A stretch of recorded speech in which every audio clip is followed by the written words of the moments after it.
watch. He kicks him and his head, as you said, flies everywhere, and then he stamps on his head twice. Now, listen, we came into the office, Ricky had this, we're all talking about it, and let's be perfectly honest, we're thinking, if that was a terrorist, if you were concerned about a person with a weapon or maybe an explosive, with everything that's gone on, you might go, I get that. As it turns out, these people have been arrested at the scene for a fray.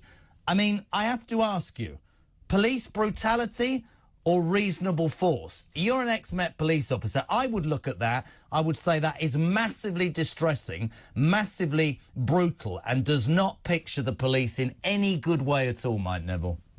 Well, I'm sorry, Jeremy, I'm with you, you know, in the sense that it's some things you can justify, some things you can say officers are under stress, you know, as you said, they thought there was a terrorist attack, they thought there was a suicide bomber, but it's not like that at all. It seems to be people having a scrap at the airport. You know, the context of where they're from or who they are seems quite irrelevant here, and it's just awful. I mean, on a loop here, just to repeat for people who are listening on the radio, this happened last night, Terminal 2 of Manchester Airport. There were 4 suspects. They were accused later of a fray. The police, the GMP, say attending officers were firearms officers, and there was a clear risk during this assault that their firearms could be taken. Right, I'll accept that. Apparently one of them attacked a police officer.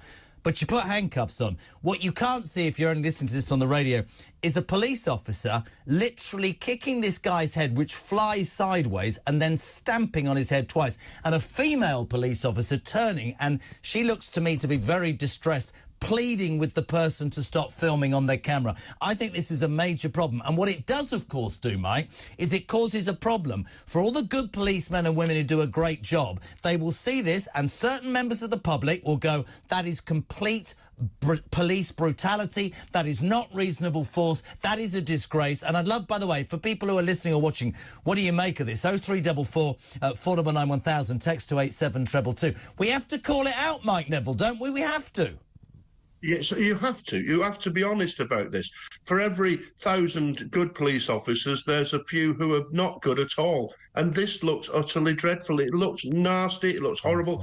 And to be quite honest, Jeremy, the force of the kick, that could have broken somebody's neck. It is absolutely dreadful. Listen to this, Matt in Newport. He said, I've seen it, and if they, the police, think they can get away with that level of brutality in public, it begs the question, what on earth are they doing in private?